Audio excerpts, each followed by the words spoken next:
शुरू कर दिया, जब नींद आ गई सो गए, उससे बात नहीं बनेगी। एक प्रॉपर शेड्यूल बहुत जरूरी है। वो शेड्यूल कैसा भी हो, आप सुबह 4 बजे उठने वाला शेड्यूल बनाएं या 4 बजे सोने वाला बनाएं, इससे दिक्कत नहीं। लेकिन जो भी शेड्यूल हो वो एक तय हो, निर्धारित हो, जिस पर आप चलते हो।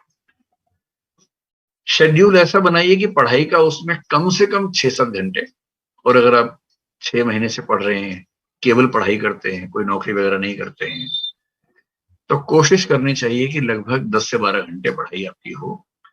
अगर आप 12 घंटे रोज पढ़ते हैं तो भी महीने की एवरेज आपकी 9.5-10 घंटे ही आएगी, क्योंकि महीने में 3-4-5 दिन ऐसे निकलेंगे जब आप नहीं पढ़ पाएंगे। कभी स्ट्रेस हो गया, कभी परिवार का कोई काम आ गया, कभी अपना कोई काम आ गया, जाना पड़ गया, कहीं कुछ ना कुछ होता ही रहेगा। तो 12 घंटे रोज पढ़ने वाले एवरेज 10 घंटे पढ़ पाते हैं, महीने भर की एवरेज निकालेंगे तो 10 घंटे की पढ़ाई तो एवरेज होनी ही चाहिए यदि आप केवल पढ़ाई कर रहे हैं तो। अब इस 10 घंटे को डिवाइड कैसे करना है, क्योंकि संकट ये भी तो है ना कि जो आज पढ़ा कल भूल जाएंगे, कल तो याद रहेगा नहीं वो सारा। जो अनावश्यक चीजें हैं उसमें टाइम एकदम वेस्ट नहीं करना है। जैसे अगर आप अखबार पढ़ने में 3 घंटे लगा रहे हैं तो आप टाइम वेस्ट कर रहे हैं। इतना टाइम है नहीं आपके पास कि आप 3 घंटे अखबार पढ़ें, वो भी हिंदी वाले अखबार जिसमें कंटेंट उतना रिच नहीं है कि आपको बहुत फायदा मिलेगा। तो मेरी सलाह ये है कि करंट अफेयर्स के लिए दिन में 1-1.5 घंटा रखिए, अखबार सहित।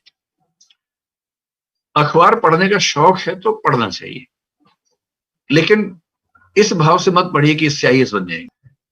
उसके बाद दिन में आधा घंटा कम से कम रखिए लिखने का। रोज लिखिए आधा घंटा। कभी कभी केवल स्पीड बढ़ाने के लिए लिखिए, जिसमें कंटेंट की क्वालिटी पे बहुत ध्यान मत दीजिए। कभी कभी कंटेंट की प्रेजेंटेशन कैसे करनी है उस पर आधा घंटा काम कीजिए। कभी कभी टाइम मैनेजमेंट करते हुए एक मुश्किल प्रश्न का उत्तर कैसे लिखना है उसी पर आंसर राइटिंग के फॉर्मेट का अभ्यास कीजिए। आधा घंटा रोज लिखते रहेंगे तो परीक्षा में लिखना बहुत आसान हो जाएगा। और जो लोग परीक्षा से 4 दिन पहले लिखने का अभ्यास करते हैं वो साध नहीं पाते हैं। एक लंबा नियमित अभ्यास होगा लिखने का, तभी बात बनेगी। 2 घंटे हो गए। अब जो आपके पास बचे 7-8 घंटे मान लेते हैं पढ़ने के बचे हैं, उनमें कम से कम 5 घंटे पढ़िए नया। कम से कम 1 से 2 घंटे रिवीजन के रखिए मिनिमम। और हो सके तो सप्ताह में एक दिन, चाहे संडे का दिन, कुछ नया मत पढ़िए, पीछे का रिवाइज कीजिए। और इसके अलावा हो सके तो महीने के आखिरी 2 दिन, संडे हो या कोई भी दिन हो, उन 2 दिन के लिए कोई नया टारगेट मत रखिए, केवल रिवीजन रखिए। मनोविज्ञान का बहुत सामान्य नियम है कि यदि आपने किसी कंटेंट को 3 बार ठीक से रिवाइज कर लिया तो वो आपकी मेमोरी में स्थायी हो जाएगा। जैसे आपने 3 तारीख को कुछ पढ़ा, तो 3 तारीख को जो पढ़ा है उसकी एक रिवीजन 3 या 4 तारीख को ही हो जानी चाहिए, जो डेली टाइम आपका है। उसकी अगली रिवीजन उस सप्ताह के अंत में हो जानी चाहिए, संडे के दिन कर लीजिए, तो वो आपकी एक वीकली रिवीजन हो गई। उसकी तीसरी रिवीजन महीने के आखिरी दिन में हो जानी चाहिए।